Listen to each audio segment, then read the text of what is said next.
안녕하세요. 앱 인벤터 수업을 시작하도록 하겠습니다. 네, 우리가 지난 시간부터 앱 인벤터를 이용을 해서 앱 만드는 법을 배우고 있는데요.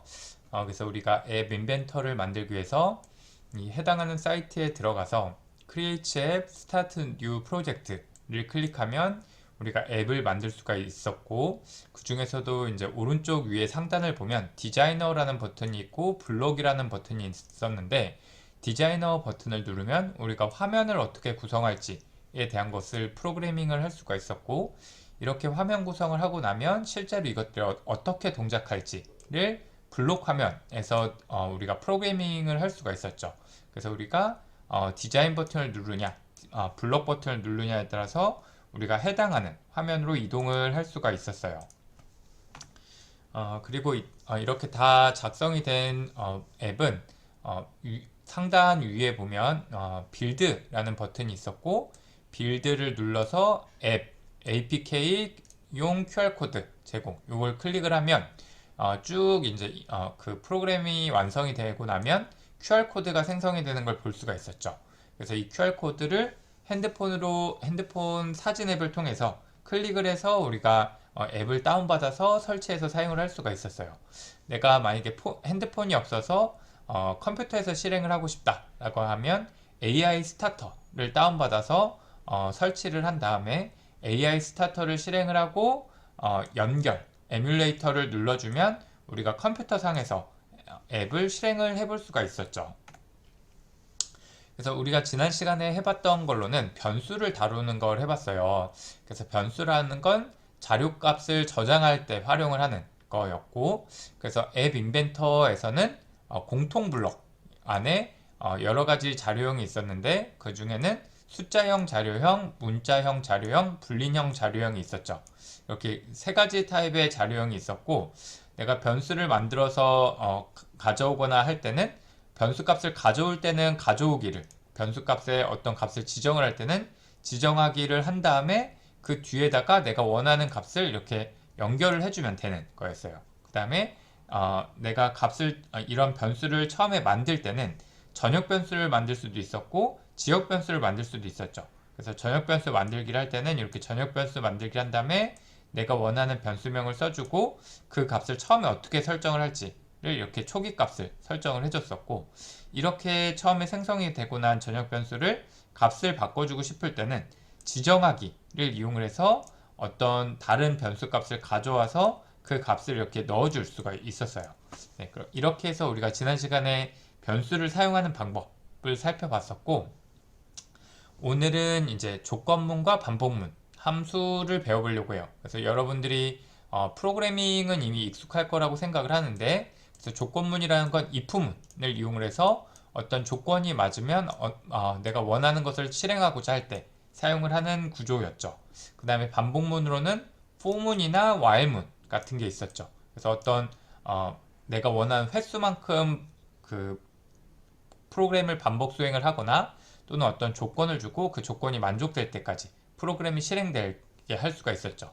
그래서 이런 것들을 우리가 앱 인벤터에서는 어떻게 구성을 할 수 있는지를 배워볼 거고, 함수는 조금 익숙하지 않은 학생들도 있을 것 같은데, 함수는 내가 자주 사용하는 코드들을 하나의 명령어로 만들어주는 과정이라고 생각을 하면, 그런 기능이라고 생각을 하면 되는데, 그래서 이 함수를 앱 인벤터에서는 어떻게 작성할 수 있는지를 배워볼 예정이고, 그리고 나서 이렇게 if문, 조건문, 반복문, 함수 만드는 방법을 이용을 해서 비만도를 계산하는 앱을 만들어 보려고 해요. 우리가 조건문은 왼쪽에서 보이는 것처럼 우리가 만약에 프로그램을 직접 한다라고 하면 이렇게 if, else를 통해서 우리가 프로그래밍을 할 수가 있었죠.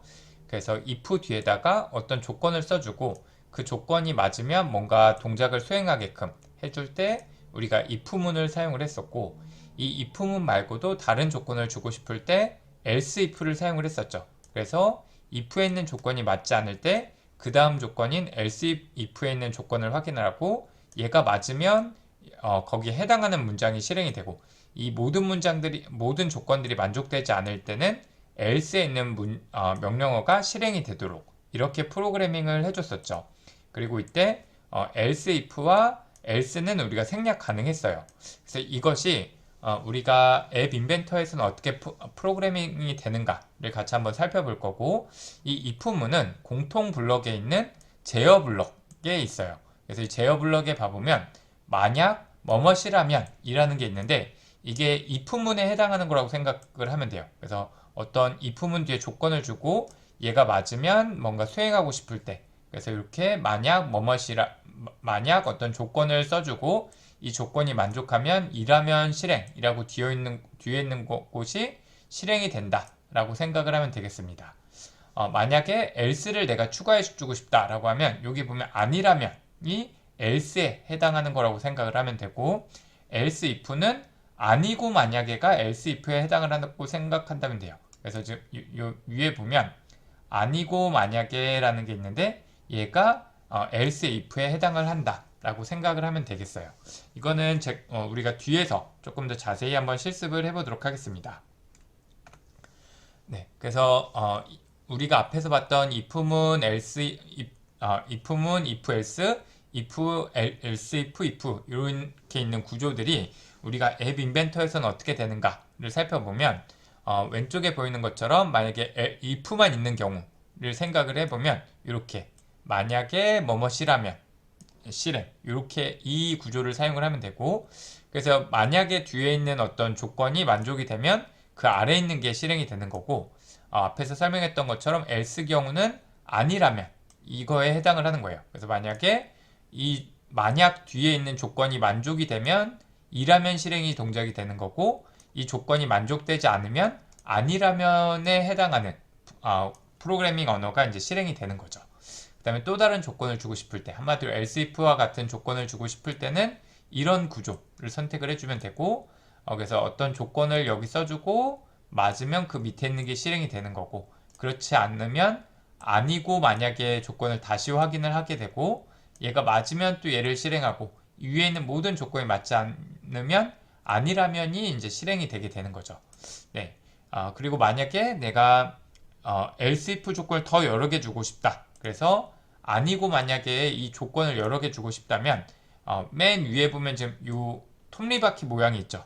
톱니바퀴 모양을 누르면 이런 창이 뜰 거예요. 그래서 여기에 보면 아니고 만약에 또는 아니면 이렇게 내가 원하는 조건들을 원하는 구조문을 클릭해서 이 오른쪽에 만약에 밑에다가 드래그해서 놔둬주면 이렇게 아니고 만약에 실행 이런 것들을 더 추가할 수가 있는 거예요.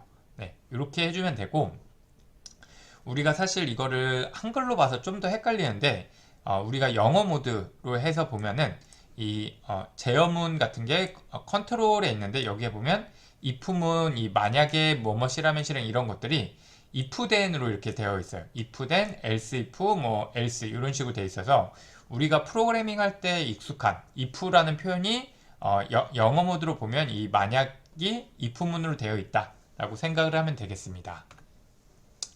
다음으로는 이제 관계 연산자를 살펴볼 것인데, 관계 연산자라는 건 왼쪽에 있는 값과 오른쪽에 있는 값이 관계가 어떤가를 따져주는 거죠. 그래서 뭐 예를 들면 왼쪽에 있는 숫자와 오른쪽에 있는 숫자가 같은지, 다른지, 작은지, 뭐 작거나 같은지, 큰지, 크거나 같은지 이런 왼쪽에 있는 수와 오른쪽에 있는 수의 크기를 비교해 줄 때 사용을 하는 게 관계 연산자죠. 그래서 이 관계 연산자는 공통 블럭에 수학 블럭에 있고, 여기서 이제 이렇게 생긴 것을 사용을 하면 돼요. 그래서 그리고 나서 여기 화살표를 눌러주면 이렇게 아래로 이렇게 다양한 부동어가 뜨게 되고, 그 중에서 내가 원하는 부동어를 선택을 해주면 되는 거예요. 다음으로는 이제 논리 연산자를 살펴볼 건데, 논리 연산자는 공통 블럭 아래에 논리라고 되어 있는 곳에 있고, 여기 보면 뭐 참, 거짓, 아니다, 뭐 그리고 또는 뭐 이런 여러 가지 구조가 있어요. 그래서 내가 원하는 것을 가져다가 사용을 하면 되고, 그래서 예를 들어서 우리가 if문을 작성하는 걸 같이 한번 해볼 건데, 예를 들어서 잠시만요. 커서가 네. 만약에 if문을 이용을 해서 num이라는 변수에 들어있는 값이 100보다 크면 뭔가 실행을 하고 싶어요. 그럼 그런 건 어떻게 구현을 하느냐? 그래서 만약에 이라면 실행 블럭을 가져와서 이렇게 전역 변수 num을 가져오기를 통해서 그 값을 가져오고, 관계연산자를 통해서 그 값이 100보다 큰지 물어봐서 이게 맞으면 이라면 실행해 내가 원하는 동작하고 싶은 내용을 작성을 해주면 되겠죠. 당연히 뭐 작거나 같은 경우라면 여기 화살표를 눌러서 아래쪽 화살표를 눌러서 내가 원하는 부등호로 바꿔주면 되는 거고, 뭐 같다라고 지금 이런 경우를 하고 싶다면 이 부등호를 는으로 바꿔주면 되는 거예요. 그 다음에 조건을 좀 더 복잡하게 줄 수도 있어요. 그래서 한 가지 조건만 맞으면 되는 게 아니라 뭐 예를 들면 num이라는 변수에 있는 숫자가 0보다는 컸으면 좋겠고 100보다는 작았으면 좋겠어요. 그래서 이런 식으로 앞에 있는 조건도 만족이 되고 뒤에 있는 조건도 만족이 될 때만 참이 되도록 하려면 AND로 묶어주면 되죠. 그래서 이거는 논리 연산자의 그리고를 사용을 해주면 되는 거고, OR의 경우, 그래서 왼쪽만 맞거나 왼쪽이나 오른쪽 둘 중에 하나만 참이어도 참이 되는 이런 경우는 또는 그 논리 연산자 중에서 또는을 사용을 하면 되는 거예요. 그 다음에 뭐 예를 들면 이런 식으로 그 num이라는 변수가 0보다 크지 않다. 그래서 낮은 경우는 논리 연산자 중에서 아니다를 사용을 하면 된다라는 것입니다.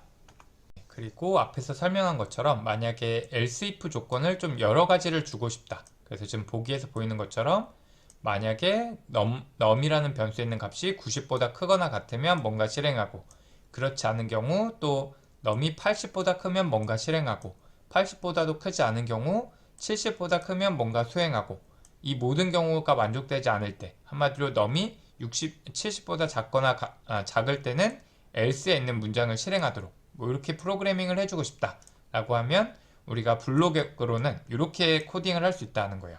그래서 만약에 여기에다가 결합을 할 때 전역 변수 num을 가져와서 그 값이 90보다 크거나 같으면 이라면 실행, 여기에 이제 연결이 된 블록이 실행이 되게 되는 거죠.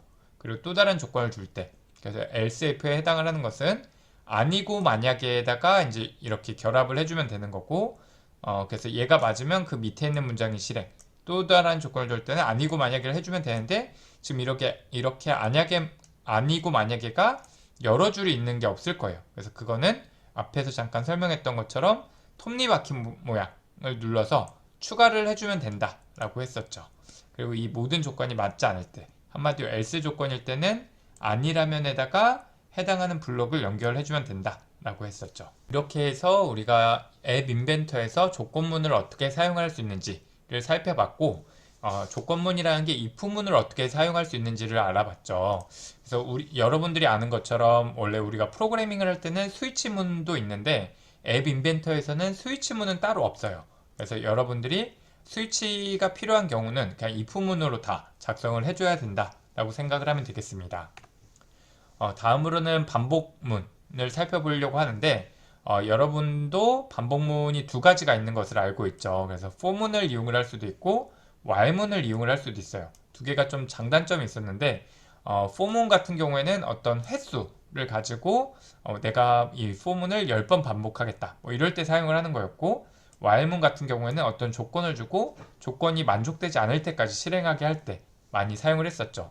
그래서 for문 같은 경우에는 조건을 이런 식으로 많이 줬어요. 그래서 초기값, 어떤 변수에 대한 초기값, 그 다음에 조건식, 그 다음에 이 변수의 초기값을 줬던 것을 어떻게 증가시켜 줄지, 증감을 해줄지에 대한 이런 구조를 띄고, 그래서 초기값이 이 조건에 따라서 계속해서 증가하면서 이 뒤에 있는 조건에 따라서 증가하면서 이 조건을 만족시킬 때까지 이 안에 있는 문장을 계속 반복 수행하는 게 for문이었죠. 반면 이제 while문 같은 경우에는 조건식만 있어서 조건식을 확인하고 이 안에 있는 애를 실행하고 다시 조건식 확인하고 또 이 안에 있는 애를 실행하는 이런 구조가 이제 while문이었죠. 그래서 이것을 우리가 앱 인벤터에서는 어떻게 실행을 하냐면, 먼저 for문으로 되어 있는 게 지금 제어 블럭의 맨 오른쪽 위에 있는 요거예요. 그래서 지금 인덱스라고 되어 있는 여기에다가 변수명을 적어주고 시작값, 끝값, 이 변수값이 얼만큼씩 증가할지를 해당한 숫자를 이렇게 블록으로 연결해주면 되는 거예요. 그래서 지금 이게 for문인 거고, while문은 조건, 반복 조건이라고 되어 있는 요게 이제 while문이라고 생각하면 돼요. 그래서 while문에 해당하는 조건을 여기에다 연결해주고 내가 반복 수행할 것을 여기에다가 연결해주면 돼요. 중간에 조금 낯설 수 있는 구조가 있는데 이거는 우리가 보통 파이썬에서 프로그래밍을 할 때 포문에다가 어떤 변수에 해당하는 값들이 여러 개 들어있는 걸 우리가 리스트라고 하는데 예를 들어서 뭐 13579 이렇게 여러 개의 숫자 값이 들어있는 어떤 변수가 있다. 뭐 그러면 그 변수에 해당하는 것을 지금 이 자리에 넣어주는 거예요. 그럼 이 숫자가 하나씩 이 변수에 들어가면서 반복문이 수행되게 하는 이런 식으로 우리가 파이썬에서 포문 코딩을 하는데 그래서 보통 C나 매틀랩 같은 구조의 포문을 사용을 할 수도 있고 뭐 파이썬에서 쓰는 이런 구조도 사용을 할 수가 있어요. 그래서 포문과 while문을 이런 블록을 통해서 우리가 구현을 할 수 있다라는 걸 살펴봤고 그래서 이것도 마찬가지로 영어 모드로 보면 좀 더 알아보기가 쉬워요. 그래서 포문 같은 경우에는 지금 이런 식으로 for라고 되어 있고 숫자는 from to by 이렇게 되어 있어요. 그래서 from이 여기서부터 to 여기까지 변한다. 어떻게? 이만큼씩 증가하면서 라는 의미인 거고 여기에다가 그거에 그 값이 들어갈 변수명을 써주면 되는 거고 밑에 보면 while test라고 되어 있는 게 while문에 대한 조건식 내가 실행하고자 하는 내용이 이제 do라는 곳에 작성을 해주면 되는 것입니다.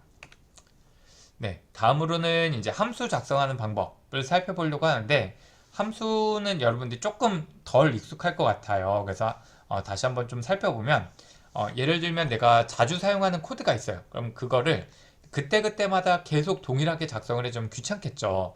그래서 그거를 내가 하나의 명령어로 실행을 할 수 있다면 굉장히 편리하겠죠. 그래서 내가 자주 사용하는 어떤 특정 기능을 수행을 하는 그런 명령어들을 하나로 묶어 놓은 것을 함수라고 생각을 할 수가 있겠어요. 그래서 예를 들면 내가 덧셈을 하는 함수를 만들겠다라고 하면 이런 식으로 정의를 해줄 수가 있어요. 그래서 어떤 숫자를 두 개를 입력을 받을 거고 두 개를 더한 값을 출력을 해주는 이런 것을 내가 add라는 함수라고 해주겠다. 이렇게 정의를 해줄 수가 있는 거예요. 그럼 이것을 만약에 C로 구현을 한다면 뭐 이런 식으로 구현을 해줄 수가 있는 건데 그래서 함수는 어떤 입력값을 받아와서 그 입력값으로부터 어떤 연산을 하고 그거에 대한 최종 결과값을 반환하게끔 해주는 이런 구조를 띠고 있고 이때 입력이나 출력은 생략할 수 있어요. 내가 입력이 필요 없다면 입력을 안 받아도 되고 출력이 필요 없는 함수라면 출력을 반환하지 않아도 돼요. 네. 그리고 함수에서 좀 조심해야 되는 것은 이렇게 함수를 정의하고 나면 그런다고 해서 그냥 함수가 동작을 하는 게 아니라 정의를 하고 나서 이 함수를 사용을 해줘야 돼요. 예를 들면 뭐 getMax라는 함수는 두 개의 값을 입력을 받아서 이렇게 쭉 계산을 하는 애다 라고 이렇게 정의를 했다면 그걸 메인 함수에서 실행을 하면서 여기다 어떤 값을 써주면 이 값이 매개 변수에 들어가면서 얘가 쭉 동작을 하고 최종 반환 값이 이렇게 반환이 되는 그런 방식으로 그래서 함수를 정의하는 부분이 있고 그것을 실제 코드에서 사용을 하는 이런 방식으로 이제 우리가 함수를 사용을 하게 된다라는 것이고 이것을 우리가 앱 인벤터에서는 어떻게 작성할 수 있는지를 살펴보도록 하겠습니다. 그래서 이 함수는 공통 블록에 보면 함수라는 블록이 있어요. 그래서 여기에 보면 지금 오른쪽 점 두 개가 보이는데 함수 만들기하고 실행이라고 되어 있는 게 있고 결과값 반환이라고 되어 있는 게 있어요. 그래서 실행은 이제 반환값이 없는 경우라고 생각을 하면 되고 결과값 반환이라고 되어 있는 건 결과를 아웃풋을 내보내야 되는 함수일 경우에 사용을 하면 되겠습니다. 그리고 이때 우리가 어떤 값을 입력으로 받아올 때 그 값을 받는 변수를 매개 변수라고 해요. 그래서 함수에 입력되는 값을 저장하는 역할을 하고 이건 어떻게 일단 함수의 이름은 어떻게 정하냐면 아까 함수 만들기를 했을 때 뒤에 있는 여기에다가 내가 기존에 적혀있던 걸 지우고 내가 원하는 이름을 적어주면 그게 이제 내가 만든 함수 이름이 되는 것이고 그리고 여기에다가 내가 기본적으로는 매개 변수가 들어있지 않는데 매개 변수를 추가하고 싶다면 왼쪽에 보이는 톱니바퀴 모양을 눌러주면 이런 화면이 뜰 거예요. 그럼 여기서 지금 이 입력이라고 되어 있는 얘를 클릭을 해서 드래그해서 이 자리에 놔둬주면 지금 이렇게 놔둬주면 여기에 이 변수가 이렇게 매개 변수가 추가되는 걸 볼 수가 있어요. 내가 또 추가를 하고 싶다. 그럼 다시 또 이렇게 톱니바퀴 모양을 눌러서 지금 이런 입력을 또 클릭해서 드래그해서 이렇게 놔둬주면 이렇게 매개 변수가 또 추가가 되는 걸 볼 수가 있고 얘네도 동일하게 여기를 클릭한 다음에 변수명을 바꿔줄 수가 있어요. 다음으로는 이 함수가 실행될 때 실행할 내용은 이 실행 부분에다가 작성을 해주면 돼요. 네, 이렇게 해주면 되고 이때 그러면 num1과 num2는 이 함수 내에서만 사용을 할 수 있는 지역 변수예요. 그래서 내가 이 지역 변수를 여기서 이제 지역 변수를 만들려면 여기에다 이름을 놓고 사용을 해줘도 되고 내가 지역 변수에다가 지역 변수를 이름을 추가해주고 싶다라고 하면 얘를 눌러서 이름을 눌러서 클릭해서 이렇게 놔둬주면 이런 이름의 지역 변수, 이런 이름의 지역 변수를 만들 수가 있는 거예요. 다음으로는 함수의 최종 결과값이라고 할 수 있는 반환값을 어떻게 처리할 수 있는지를 살펴보겠습니다.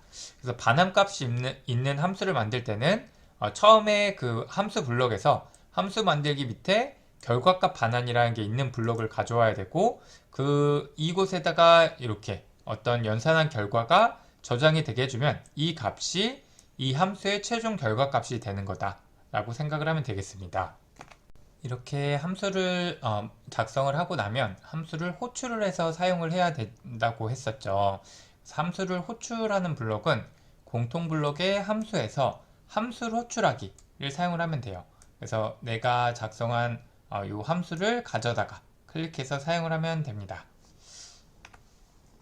네, 그래서 우리가 함수를 호출해서 사용하는 것을 살펴보면 예를 들어서 버튼을 클릭했을 때 더하기라는 함수를 호출을 해서 더하기 연산을 하는 경우 어떻게 하면 되는가를 살펴보면 언제 버튼 1이 클릭했을 때 블록에다가 실행에다가 내가 이미 정의를 한 함수 호출하기를 가져와서 이 더하기 함수에 사용이 될 값들을 여기에 이렇게 넣어주면 되는 거예요.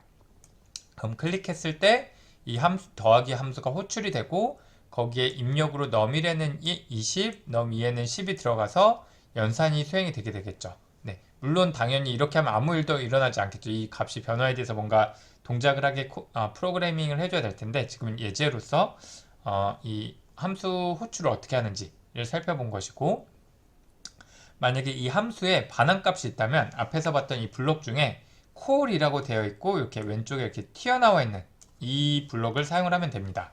물론 이제 버전이 업데이트되면서 이런 이름들이 조금씩 달라질 수 있는데 지금 이렇게 튀어나와 있는 블록이 반환값이 있는 블록이고 그래서 이 빼기 함수에 대한 결과값이 반환이 된 게 지금 여기로 전달이 돼서 지금 이 경우는 전역 변수 tmp에다가 이 계산된 결과가 이제 반환이 되게 되는 거예요. 그래서 이런 식으로 우리가 함수를 호출해서 그 값을 받아와서 사용을 할 수가 있다라는 걸 살펴보았습니다. 그래서 이를 통해서 비만도를 계산하는 앱을 만들어 보려고 하는데 우리가 비만도는 어떻게 계산을 하냐면 체중을 키의 제곱으로 나눠주는 방식으로 우리가 이제 BMI를 계산을 할 수가 있어요. 그래서 이 BMI 지수에 따라서 BMI 지수가 18.5보다 미만이면 체중 부족, 18.5보다 크고 22.9보다 작으면 정상 체중, 그 다음에 23보다는 크고 24.9보다는 작으면 과체중, 25보다도 크면 비만이라고 이렇게 정의가 되게 됩니다. 그래서 우리가 이것을 앱으로 구현을 하고 나면 비만도 계산기에다가 체중을 입력하고 키를 입력한 다음에 계산하기를 누르면 우리가 이 BMI 지수에 따라서 체중이 어떤 상태인지를 알려주는 이런 것을 만들어 보려고 합니다. 이를 위해서 우리가 만들려고 하는 앱이 어떤 것인지를 먼저 좀 다시 한번 이해를 해보면 체중과 키를 입력을 받아야 되고 우리가 함수를 두 가지를 만들려고 해요. 그래서 함수 1은 체중과 키를 입력으로 받아서 매개변수로 받아서 BMI 지수를 계산하고 그 값을 반환해주는 함수를 함수 1로 정의를 해줄 거고 함수 2는 이런 BMI 지수를 또 다시 매개변수로 입력을 받아서 비만도를 판단하고 그걸 화면에 출력을 해주는 함수를 만들어 주려고 해요. 그리고 나서 다시 하기 버튼을 누르면 이제 다시 화면이 지워지고 체중과 키를 다시 입력받아서 계산할 수 있도록 하려고 해요. 그래서 다시 하기 버튼이 눌려지면 이 체중과 키에 해당하는 곳과 이제 출력 메시지가 초기화될 수 있도록 이렇게 코딩을 해주려고 합니다. 비만도 앱을 만들기 위해서는 이제 먼저 우리가 화면 구성부터 해야겠죠. 그래서 우리가 왼쪽에 이제 사용자 인터페이스에서 레이블을 가져다가 드래그해서 오른쪽에 놔둘 거고, 그래서 이런 식으로 비만도 계산기라는 이름으로 그 레이블을 바꿔주려고 해요. 그래서 이거는 지금 색깔을 주고 싶으면 배경을 이렇게 바꿔주고 글꼴 원하는 대로 바꿔주고 넓이를 핸드폰 너비에 맞춰주려면 너비를 부모 요소에 맞추기를 선택을 해주고 텍스트에다가 비만도 계산기라고 적어줘야겠죠. 그 다음에 텍스트 정렬을 가운데로 하고 싶으면 이렇게 선택을 해주면 되겠죠. 그리고 나서 왼쪽에서 이제 레이아웃에서 표 형식 배치를 클릭을 해서 드래그해서 이제 비만도 계산기라고 적어준 레이블 밑에다가 드래그를 해주고, 그리고 나서 표 형식 배치 컴포넌트의 이름을 표 형식 배치 1로 되어 있을 텐데 그리고 얘의 너비를 부모 요소에 맞추기로 맞춰주세요. 그 다음에 자동으로 행과 열은 2로 되어 있을 텐데 네, 이렇게 설정을 해주면 되겠습니다. 그리고 나서 레이블과 텍스트 박스를 각각 2개씩 더 추가를 해줄 건데 이 레이블을 왼쪽에 2개를 추가해주고 텍스트 박스를 그거의 오른쪽에 이렇게 추가를 해주세요. 그래서 지금 이 레이블과 텍스트 박스는 앞에서 추가했던 그 표형식 배치 이 초록색 공간에 여기에다가 차례대로 여기에 레이블 하나, 여기에 레이블 하나, 여기에 텍스트 박스 하나, 여기에 텍스트 박스 하나를 각각 이렇게 드래그해서 놔둬주면 되고, 이 각각에 대한 이름은 이런 식으로 키 레이블, 체중 레이블, 키 입력, 체중 입력 상자, 키 입력 상자 이렇게 이름을 정해주면 되겠습니다. 그래서 얘가 키 레이블, 미안합니다. 이 밑에 있는 게 키 레이블, 위에 있는 게 체중 레이블, 그 다음에 위에 있는 게 체중이니까 이 체중 입력 상자, 아래에 있는 게 키니까 키 입력 상자 이렇게 각각 이름을 정해주고, 각각에 대한 뭐 글꼴이라든지 뭐 텍스트는 지금 오른쪽에 보이는 것처럼 설정을 해주면 되겠습니다. 그리고 나서 이 계산이 된 결과 BMI 수치를 나타내는 것을 이제 레이블을 이용을 해서 나타내 줄 건데, 그래서 여기 보이는 레이블을 클릭해서 드래그해서 여기 놔둬주고 얘는 메시지 레이블이라는 이름으로 바꿔줄 거고, 얘에 대한 속성은 오른쪽과 같이 설정을 해주면 되겠습니다. 그리고 나서 이제 마지막으로 아래에다가 이제 버튼 두 개를 추가를 해줄 건데, 이 버튼을 가로로 나란히 놓기 위해서 레이아웃 중에서 수평 배치를 이렇게 클릭해서 드래그해서 오른쪽에 이렇게 놔둬주고, 그리고 나서 이 각각에 대한 버튼을 이제 사용자 인터페이스에 있는 이 버튼을 클릭해서 드래그해서 2개를 놔둬주면 되겠습니다. 그리고 이 각각에 대한 이름은 그 계산 버튼, 다시 하기 버튼이라고 해주면 되고, 각각에 대한 속성은 오른쪽과 같이 설정을 해주면 되겠습니다. 네, 이렇게 하면 우리가 이제 화면 구성은 끝나게 됐고, 디자인에서 해야 될 화면 구성은 끝나고, 이제 우리가 블록에서 이제 프로그래밍을 해야 되는데, 우리가 어떤 함수를 만들어야 된다고 했죠?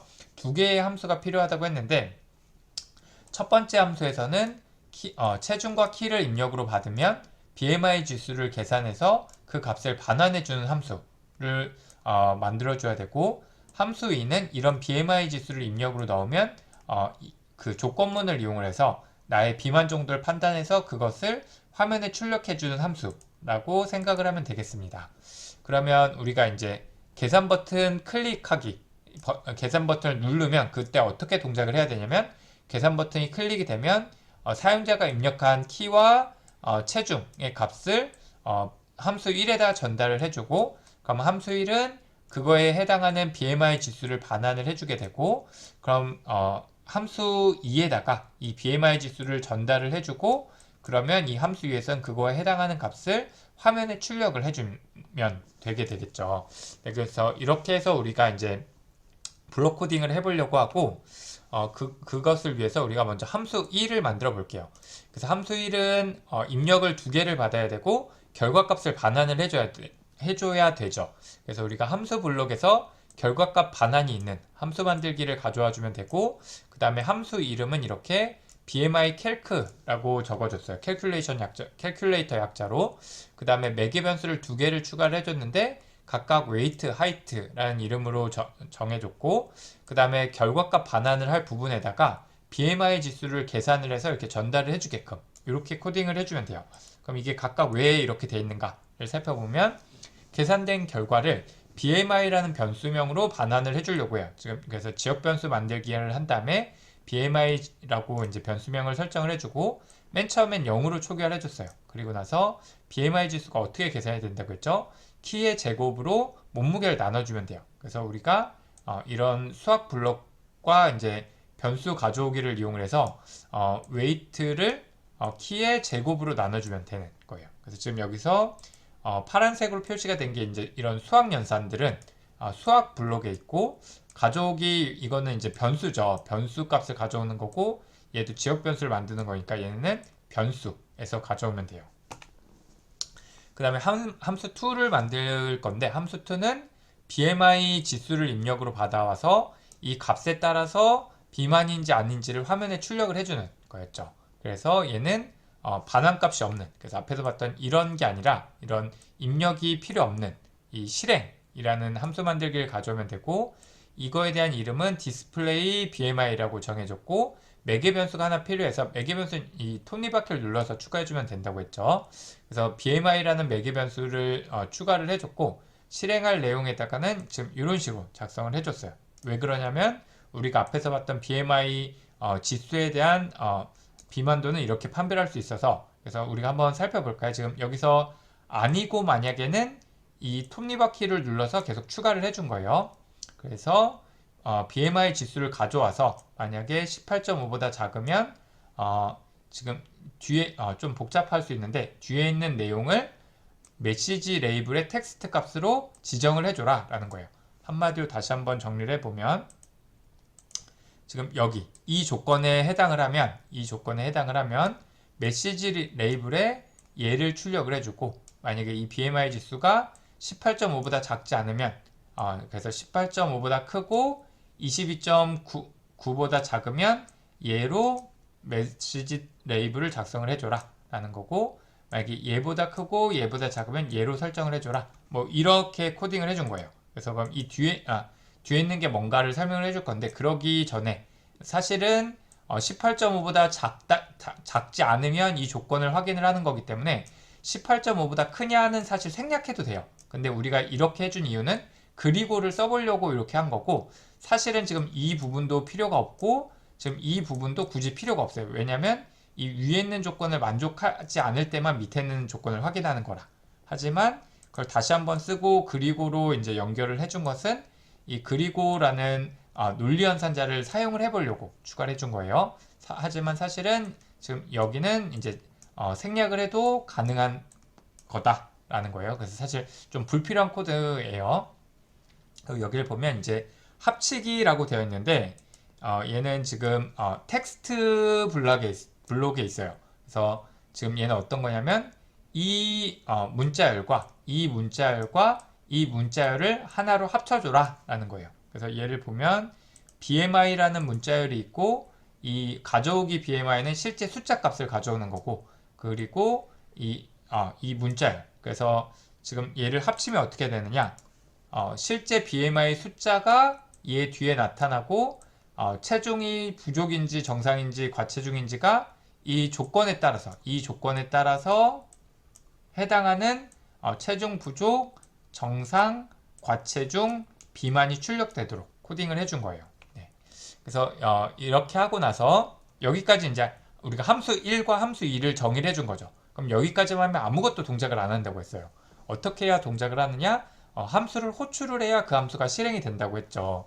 그래서 계산하기 버튼을 누르면 그래서 계산하기 버튼을 눌렸을 때 지역 변수 BMI를 처음에는 0으로 초기화를 해주고, BMI calc라는 함수를 호출을 해서 이게 뭐냐면 체중 입력 상자가 앞에서 봤을 때 지금 여기였어요. 체중 여기에 입력된 값. 그 다음에 키 입력 상자가 여기에 입력된 값이에요. 그래서 그 값을 읽어와서 이 이름이 체중 입력 상자인 텍스트 값을 읽어와서 웨이트라는 변수에 넣어준 거고, 마찬가지로 키 입력 상자에 있는 텍스트 값을 읽어와서 하이트에 넣어준 거예요. 그리고 이 키는 우리가 지금 그 미터 단위로 입력을 하게 해줬거든요. 그래서 그것을 100으로 나눈 그러면 네, 죄송합니다. 제가 설명을 조금 잘못했는데 이게 그 BMI 지수를 계산을 할 때 미터 단위로 입력이 돼야 될 거예요. 그래서 미터 단위로 그 센치 단위로 입력을 하면 미터 단위로 그 환산을 해주기 위해서 100으로 나눠준 거예요. 그럼 이렇게 계산이 된 BMI 지수가 BMI 변수에 저장이 되게 되고 또 다시 디스플레이 BMI 함수를 호출해서 함수 2를 호출해서 거기에다 BMI 지수를 넣어서 그 BMI 지수가 에 따라서 화면에 출력이 되도록 해준 거예요. 네, 이렇게 하면 우리가 계산하기 버튼을 누르면 함수 1과 함수 2를 이용을 해서 함수 1을 이용해서 BMI 지수가 계산이 되고 그 BMI 지수에 따라 함수 2가 BMI 지수에 따라 화면에 출력할 수 있도록 동작을 하게 되겠죠.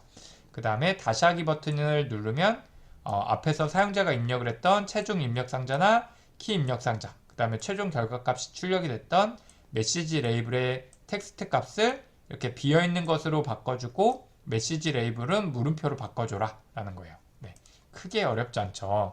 이렇게 해서 실행을 해보면 제가 아마 이 뒤에 있는 이 부분을 수정하기 전에 화면을 캡처했던 것 같은데 지금 여기는 지금 미터 단위로 입력을 하게 돼 있는데 아마도 지금 이렇게 뒤에 나누기 100을 해주면 센티미터 단위로 입력을 하면 될 거예요. 여러분들이 키가 미터보다는 센티미터 단위로 입력을 하는 게 더 익숙할 거라 그래서 그렇게 해서 계산하기 버튼을 눌러주면 지금 화면에 보이는 것처럼 키와 몸무게에 따라서 체중이 부족인지 정상인지 과체중인지 비만인지가 나오게 되는 거예요. 그래서 여러분들이 이렇게 작성을 한 다음에 빌드를 눌러주면 이렇게 QR코드가 나오고 그걸 가지고 우리가 앱을 다운받아서 사용을 할 수가 있겠죠. 네, 오늘은 여기까지 수업을 마치도록 하겠습니다. 네, 수업 듣느라 수고 많았습니다. 감사합니다.